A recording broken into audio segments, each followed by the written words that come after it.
Most t-shirts are simply cool to look at and or look in.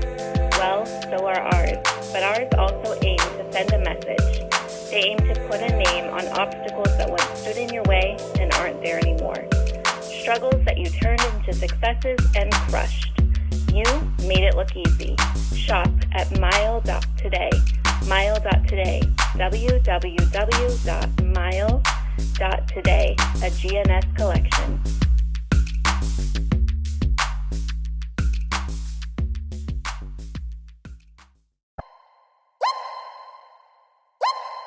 So, let's start with the E.I.T.H.R.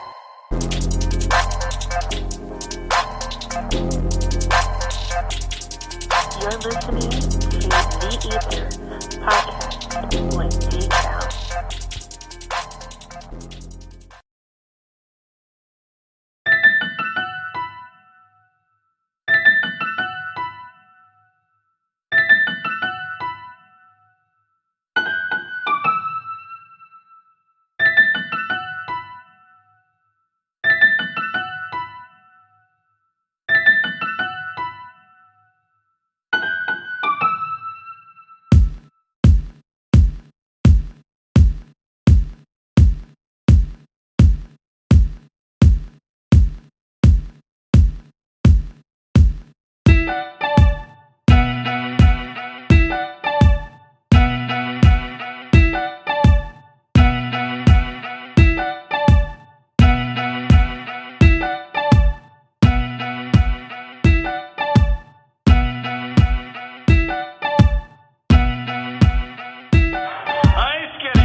Happy Monday, ladies and gentlemen. It's your boy D-Cal here from the E.I.T.H.R podcast in sunny, beautiful, brisk, windy, chilly, Northern California.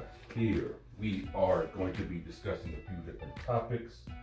But I want to welcome everybody again to the E.I.T.H.R podcast. E.I.T.H.R podcast, the elephant in the room where we discuss certain topics that may be a little bit difficult for you to have with your common day program, workplace, school, or maybe home. Want to give a shout out to our sponsor, clothing line. We got this out for the clothing line. Actually, winter is coming, so you might want to go ahead and get your hoodies, your t-shirts, your long sleeve shirts, your sweatpants, your joggers, your hat, your skull cap, your neck cap, and anything else that you might be able to snatch up with the weather. Mile.today, M-I-L-E.T-O-D-A-Y, a GNS collection. Man, where we going to start? Well, we're going to start at the beginning of it all. We do. We like to give shout outs and inspirational motivation at the beginning of the podcast, kind of get this thing going on the right track. I just want to go ahead and give a shout out to some fellow podcasters out there. One particularly, Murdered Mama.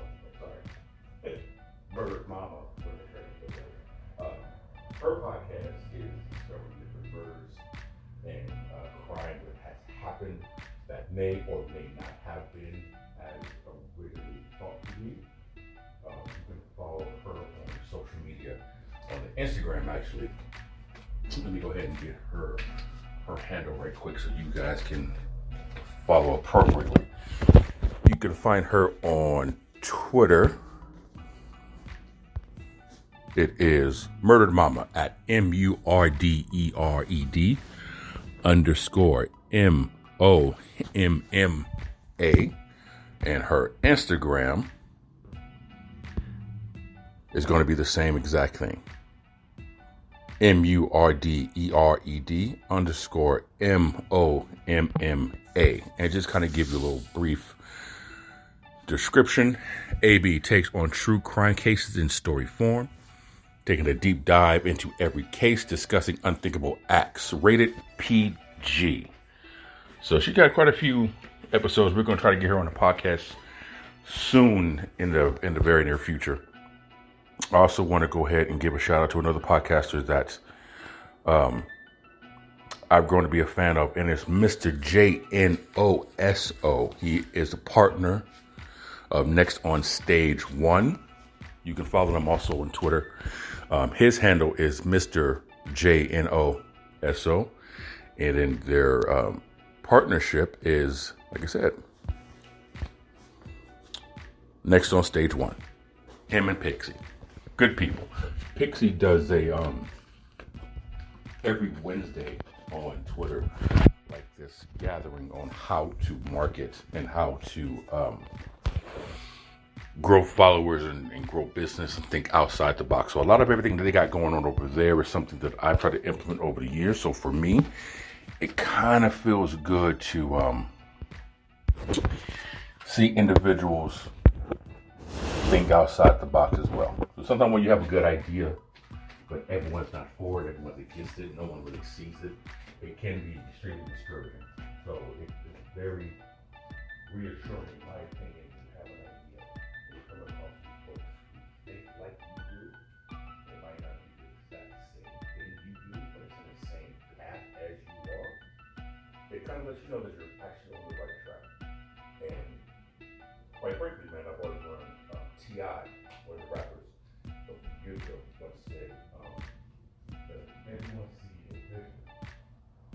How quickly that vision is. And it's very powerful, right? So everyone can see what it is that you're trying to do. You might want to try something different. Because the purpose of what you're trying to do is to create something that isn't necessarily there. That's what makes you create that illusion. That is why some people are successful. Because they establish something that has been tried and did not exist.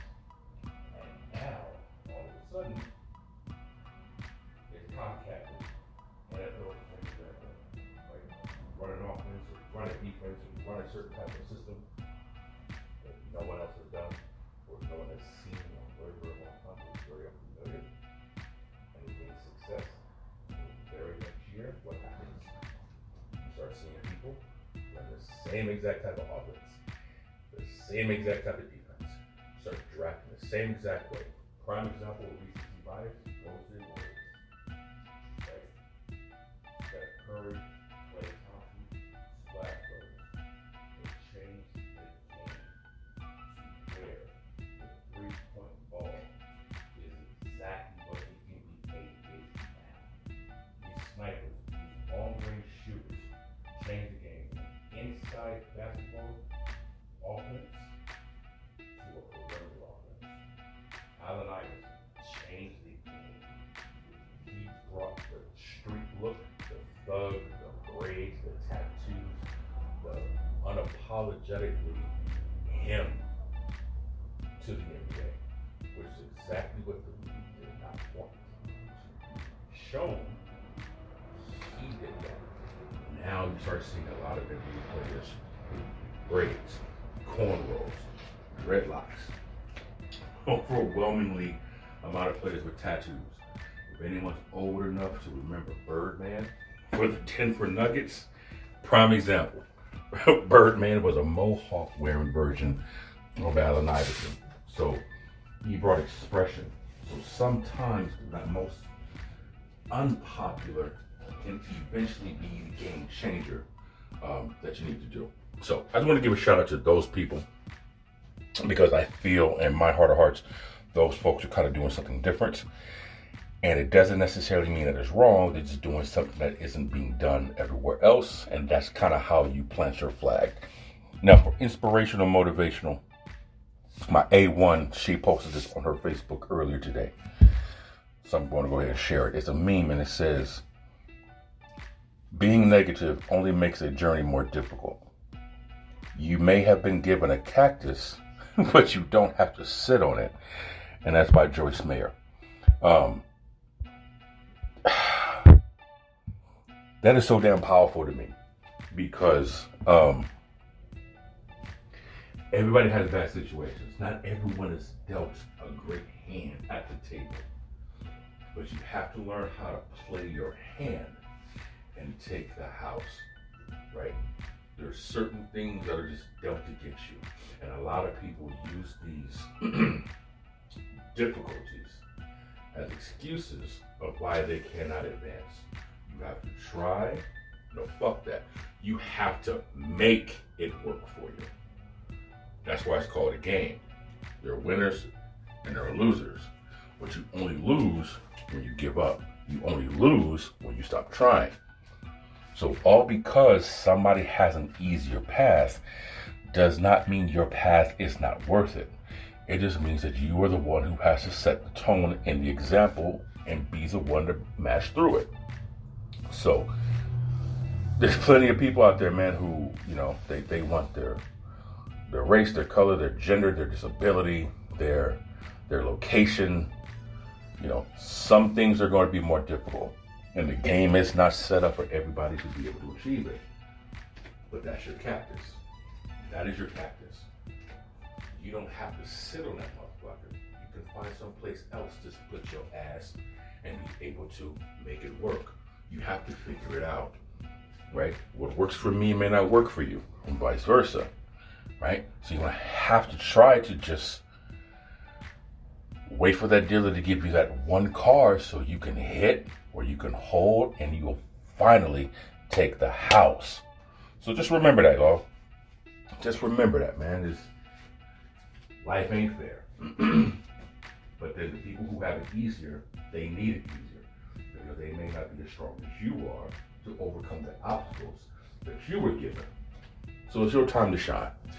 On this episode of the podcast, we're going to talk about a few things. We're going to talk about some movies that make you think. And I just saw an article in regards to officiating. And anybody who listens to sports, watches sports, loves sports, everyone knows that officials always tends to fuck over your team when they lose. Is it a thing? Is the conspiracy real? With all these cameras and camera phones and videos, we're starting to see a lot of things that we normally wouldn't have seen in the 80s and 90s. So we're going to take a look at this to see if it's actually accurate, if it's made up, if it's just wives' tale, is it paranoia, or is it an actual fact? So on the other side of this break, we're going to get right into it. Appreciate you guys standing by. Give it a quick second. Be back.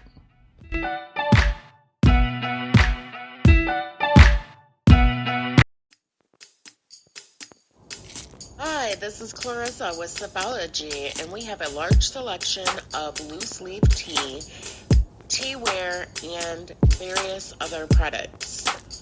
Come check us out on Facebook at Rissa Tea Party. That's Rissa Tea Party. RISSATEAPARTEA. See you there.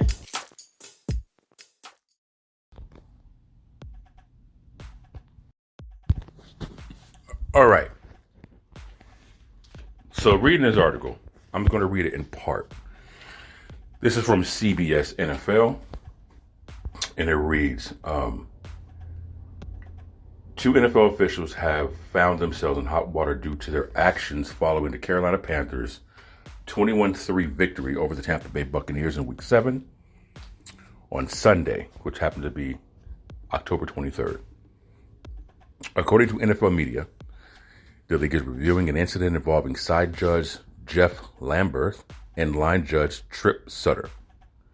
A video shot by a reporter in Charlotte appears to show the two officials approaching Buccaneers wide receiver Mike Evans in the tunnel of Bank of America Stadium and asked him to sign something. And there's a video.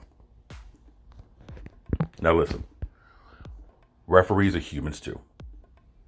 Referees are people. Referees bleed, eat, drink, sleep, just like us. But the difference between an official in a game and a fan is you're paid by the league. Now I get it.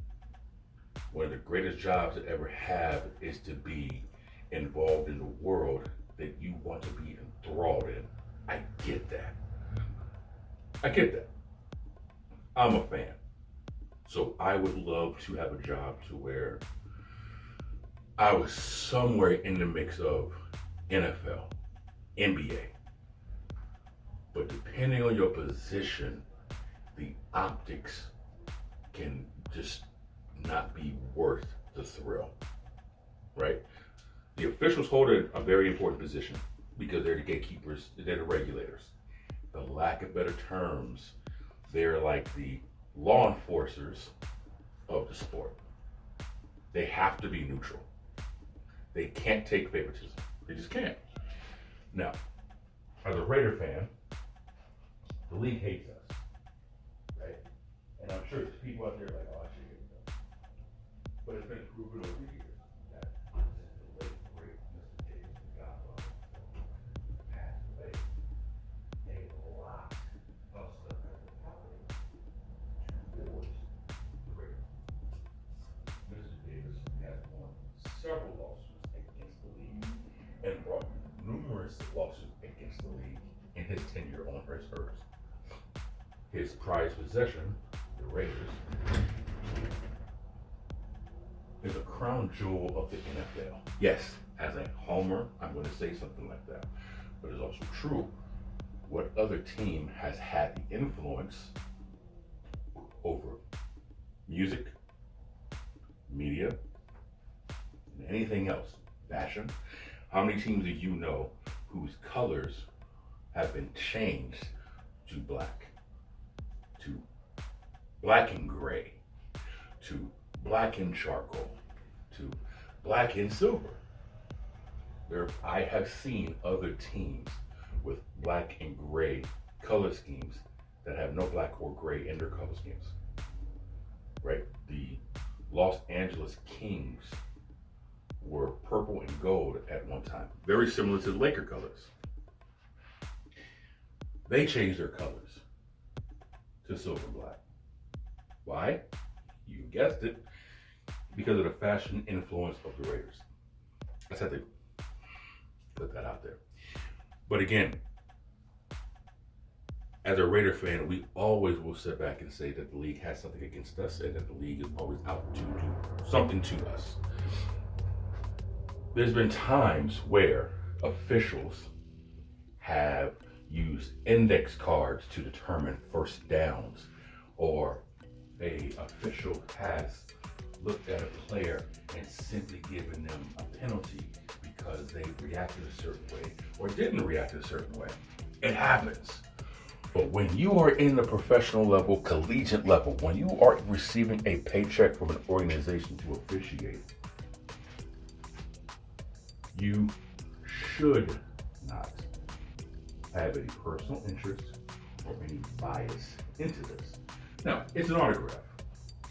No big deal. Matter of fact, it's an autograph from a member from the losing team away. What's the big deal? Well, with gambling involved in the forefront, ladies and gentlemen, pick your poison. It just looks bad. It looks bad. Because I'm making this example up. Mike Evans could have been told by somebody to drop a pass, to catch a pass, to cause a penalty, fill in the blank, to miss a block. And he would get a compensation for it. I am not sitting here saying that Mike Evans did these things. I am not sitting here saying that these things were something that were instructed to Mike Evans. I am not saying any of this at all. What I am saying is, as an example, these are things that people could have been said may have happened. And because of these, this referee may have got a cut. He may have put a wager on that. He may have put a wager on stats. He may have put a wager on the penalty. There's a line, there's a number, there's a score, there's a point spread. He may have been financially invested. And because Mike Evans did the play that made him money or caused someone else to lose money, he wants an incentive. He wants a gift. Probably did not go down that way. It probably did not. But the optics raises questions. How many people, Cowboy fans, how many of you have said when you lost a game to the New York Giants, or you lost a game to the Philadelphia Eagles, or you lost a game to fill in the blank, the refs, how many calls have been blown in games? How many makeup calls have been given? Lord knows when the Raiders lost to the Chiefs earlier this season, Max Crosby was being undressed blatantly in front of a referee. This man couldn't turn his left shoulder to chase the quarterback because the offensive line was holding. Now, holding happens on every single penalty in the NFL. It happens on every single play. It happens on every single play. You can throw a flag all the time. The late great coach Madden said that. But when the referee is looking at you and it happens, it infuriates fans because from a bird's eye perspective, we see it. So how can a ref not see it when he's level ground on the field in front of him? Maybe there's an incentive. And I know people are rolling your eyes and conspiracy theories. I get it. But you have to ask yourself, why is there an official who knows that he or she is not supposed to receive any type of technical treatment, incentive, or any type of kickback from a player? Why are you asking for that type of shit in the tunnel where you know there's cameras? To me, that just shows how comfortable this official was.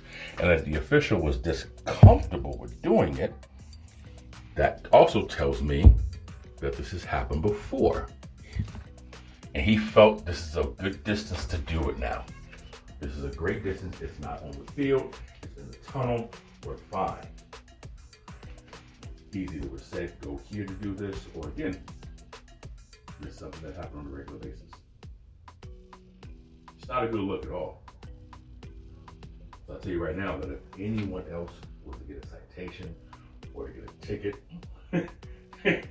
and the police officer was to walk over someplace, or a lawyer was to walk over someplace, or a supervisor was to walk over someplace and be given an envelope, be given a treat, be given, it just looks bad. Again, I'm not saying that this was a setup, but I am saying the shit does not look legit. And for those of us who believe the NFL is fixed with money and arranged victories for certain teams, and it's a schedule for wins, and it doesn't stop those theories. What do you think? Social media, ladies and gentlemen, you can follow on Instagram, Twitter. The handle is the same, E.I.TH.R. If you want to go chat with me live on here on the podcast, you can download the Spreaker app, S-P-R-E-A-K-E-R. Complete a profile, create an account, chat with me. Tell me what you guys think. Do you feel that it's no big deal that this happened? Do you feel that this is a monstrosity and officials should not do something like this while in uniform? Do you feel officials should not be given any type of contact directly such as this with players? Do you feel it's that big of a deal? Which is it? I'll tell you right now, Tim Donaghy, Sacramento King fans loathes this guy. I mean, completely hates this man because he was the official that forced a game 7 between the Kings and the Lakers back in the early 2000s. And there's been some research that also showed that when there were certain crews of officials working, you knew games were going to get extended. Now, this is not just some reporter putting this information out. Players noticed this as well. There are certain players who knew if I smooth with this official, I can get some favorable calls. If I joked around with this official, this person will be more lenient. There were certain players who knew this person is spirit of the law, this person is letter of the law, this person is going to call a tight game, this person is going to nitpick. I think, feel, and believe, this is me on the outside looking in, never played a professional game in my life, never even stepped foot on a professional hardwood floor or NFL field. Never. But I will say, I think it would probably be in the best interest if players and officials make no contact whatsoever. None. The only contact is made is when officials are breaking up scrums, receiving the football, or putting the ball back in play. Outside of that, there should be no contact with officials and the players. Easier said than done, though. Extremely easier said than done. What do you guys think? Again, when you know there's a referee who is going to call a game a certain way, is that a disadvantage to you, advantage to your opponent, and vice versa? I think players are going to pick up on keys and they're going to remember. So it's hard to necessarily hide the mannerisms of a human. Because, people like the late Kobe Bryant, he studied everything, right? I'm sure LeBron James studies everything, where they're going to be able to see officials, how they're calling the games on certain courts against certain teams, and you're going to come up with a theory on your own. But I think if you minimize the contact, there's a chance. Or if you make officials call the game universally, that will probably die down any of that. But I also think that it's very difficult for officials to be immune to criticism. Let me give it to you this way. At the end of games, players are asked, why did you do this?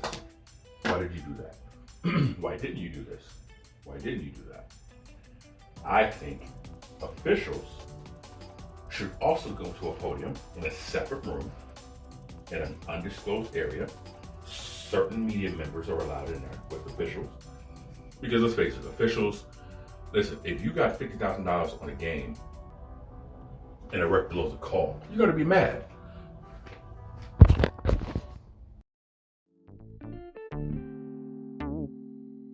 This is Sherelle, creator of the Business Lounge for Successful Entrepreneurs, and you're listening to the E.I.T.H.R podcast, hosted by D.Cal.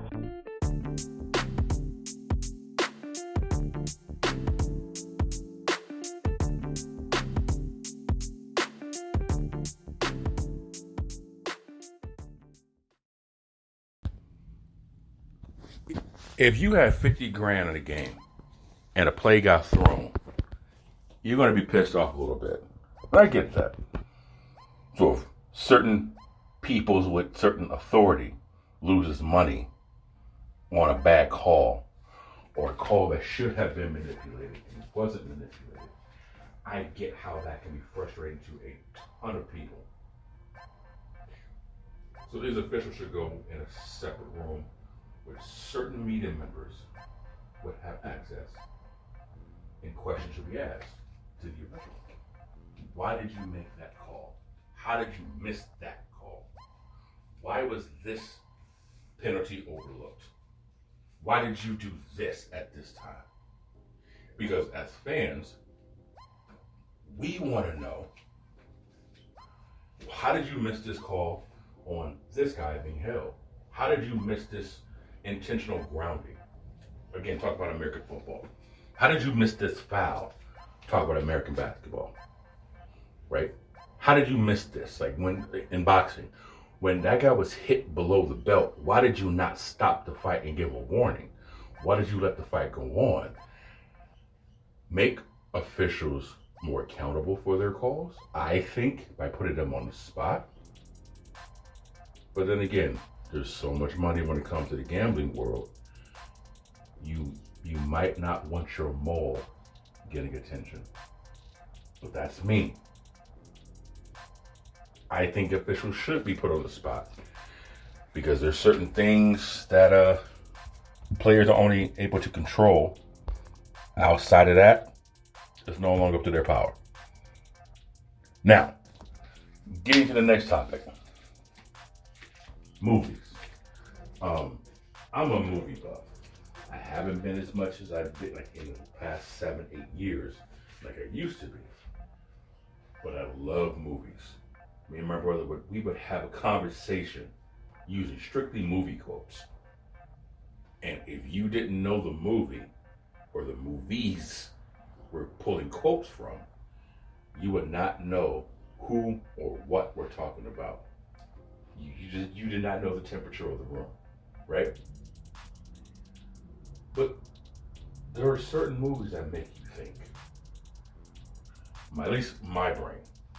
What movies make you think? You can hit us up on social media, Twitter, Instagram, E.I.TH.R, the E.I.T.H.R. YouTube, the GNS Inc., episode number 54. Shoot a comment. What movies or film makes you think? Because I almost think that certain films are designed to entertain you, but they have certain undertone messages that are involved that we as a people overlook and don't pay attention to. For example, one of the greatest high school American football movies, in my opinion, and I don't think anyone's ever going to change my opinion on these because these are what I grew up on or grew up with. Varsity Blues. The greatest collegiate American football movie, in my opinion, The Program. The greatest professional American football movie, in my opinion, Any Given Sunday. Now, a lot of these movies are over the top. They're completely dramatized. They're a little far-fetched. The reach on them is incredible.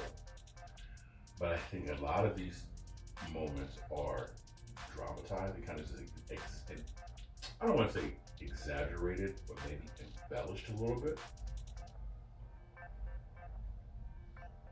But it still kind of hits on the point.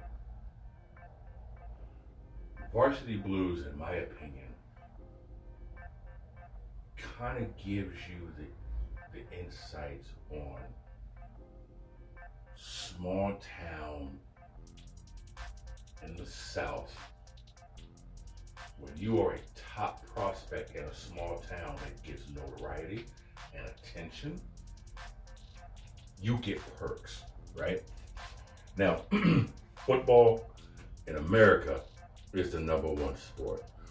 Football in the world is the number one sport. But they're two different footballs. So when I say American football, it's to help differentiate the two sports. American football, when you are in the southern states, that is life. Football is a religion in many pockets in the South. Nothing else matters. I seen this with my own eyes. A high school kid on signing day, determining which college he is going to go to, selected, I believe it was the University of Florida. His own mama got up and walked away from the table because it wasn't the college she went to and wanted him to go to. She walked away from her son on live TV while announcing what college he was going to. Left her child. In the South, football is, listen, Hatfield and McCoys when you talk about Tennessee, Ole Miss, Alabama, Auburn, Florida, Florida State, Texas, Oklahoma. Let me tell you something. It is serious business down there. Whatever we talk about Clemson in Alabama, we're gonna leave that alone, right? I mean, it's ugly if you're not with the right team, right? Here on the West Coast, football's great. We love it. Yeah. But there's a basketball game going on too. Yeah. The weather's nice. Let's go for a drive. We got the ocean. Yeah. We go to the beach. Yeah. We're going on a bike ride. Yeah. We might go on a walk on the trail. Yeah. Let's go walk the dog. Let's go to brunch. Hey, let's go on a road trip. There's so much to do that the sport world is, let's catch a game. And if your team is losing, it's no big deal to get up and leave because there's other things to do, quote unquote, and that entertains us. In the South, it seems, if your team is losing, you stick that shit out and you internally, emotionally die with your team. Because if they were winning, you're going to stay there to celebrate and salivate and enjoy every single moment of that. So I understand that in certain films, things are exaggerated. I understand that it might be embellished, like I said. But when it comes to high school football, small town, you become a star in that town. And you bring all kinds of different attention, and kids want to grow up to play, and blah, blah, blah, blah, blah, blah, blah. And it helps everything out. It helps because it brings people to that town and want to see this prospect. That the program, it was the first movie I saw as a teenager that made me realize, one, I didn't know college players didn't get paid as a kid. I didn't know, I didn't think they get money, but it was the first time I realized, oh, they don't make money. I didn't know that it was a thing to not pay a college player. I didn't know at the time, college kids, if they got money, it was viewed wrong. Today we have the NIL, but back then, paying a college player was taboo, right? But it also kind of lets you know the Heisman conversation and the hype behind that, and the imagery and the portrayal of what you're supposed to be and not supposed to be, and the competition and the cool like a cucumber, and don't crack under pressure, and all this other fun stuff to catapult you and prepare you, and whew, right? And then you had Any Given Sunday, which kind of, now that movie was a little bit over the top a lot. In my opinion, it was a little bit over the top a lot, especially when it came to certain situations like, who the hell cuts a man's truck in half with a chainsaw at a house party? But it also made me realize that when it comes to professionals, they take that ish seriously. Well, they should, because that's their livelihood. This is what, I've played this sport for 16 years in the professional level. Not to mention the 3 to 4 years I played in college. Not to mention the 4 years I played in high school. Not to mention since I was 6 years old. So you play 20 some odd years of a sport, and all you know is this sport. And here you have this young punk who come in who just got a little taste of success. Now they're trying to tell you what to do with something that these men make their money off of this sport. And so it was one of those things where I was able to get a better understanding of, like, damn, that's kind of crazy. When it comes to the professional world, it literally just made me think to myself, like, these, I don't know, man. It made me understand, appreciate, I think, the lifestyle that the professional athlete has, because at one point you were this big badass person, and now all of a sudden you are this has-been, and you're talking to a person with no ill intention involved. You're talking to this person who now is trying to take your position. someone is trying to take your job. And so it puts it in perspective. Like, I can understand why they would act a certain way when it comes to their position, when it comes to their job, when it comes to, because in the pros, their contracts now, American football is the only sport here in America, with the top four, your money is not guaranteed. So that $200 million contract, out of $200 million, a percentage of that is guaranteed. Everything else is incentive based. Which comes right back to the referees when it comes to blowing a call or making a call, phantom call, or a penalty. You know, when it comes to points, it's so much money involved, because if I make one more catch, if I make one more three, if I make one more stop, if I make it through this game without, 4 fouls or X amount of fouls, I get this incentive based on my contract. Now you have this referee, making up an example, who calls a foul on you on the road. And you kind of look at him like, I didn't touch him. Well, there's no, oh my bad, never mind, there's no foul in the play. No. Once that foul was called, that whistle was blown, that call goes against you 98% of the time. So now you don't get that incentive.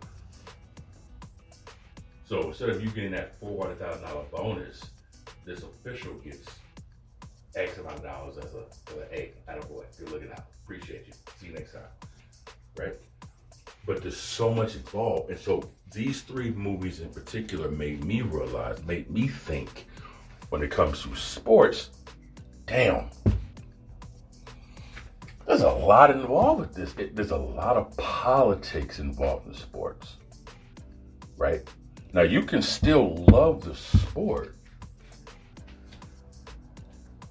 but you should also understand that there's levels to this that are literally out of the control. Now, for me, the way my brain operates, ladies and gentlemen, because I understand of politics, I'm not as die-hard as I used to be. And the reason being, because I understand the bottom line is money. And I feel, excuse me, with everything that's going on with everything, with gambling, it's now become this big ass problem that money has now become the focal point, the obvious focal point of where everything is actually heading towards. And to me, that's not cute. It's no longer cute. It's no longer adorable. It's too blatant. So, what other film? Like another film that makes me think is The Hunger Games, right? I'll watch The Hunger Games all day long. I'll watch that shit. I'll watch all 4 of them. It's a complete drama. It's a complete over the top. I get it. But doesn't that shit seems very close to society, right? Doesn't it seem extremely relative to, you have these games where people are, it's almost like the draft, right? Where all these people are playing these games to kill each other from different districts, different neighborhoods. It could be the military, it could be sports. It doesn't necessarily kill yourself like to death, but kill yourself to death or working hard. You have President Snow, which is the evil empire, which is like the government, and then you have, the rebellion, which is like the protesters, right? And that's how I see it. Now, it doesn't mean that I'm going to Mr. Extreme and, believe these type of conspiracy shits that you hear, that you read, that you post, that you see.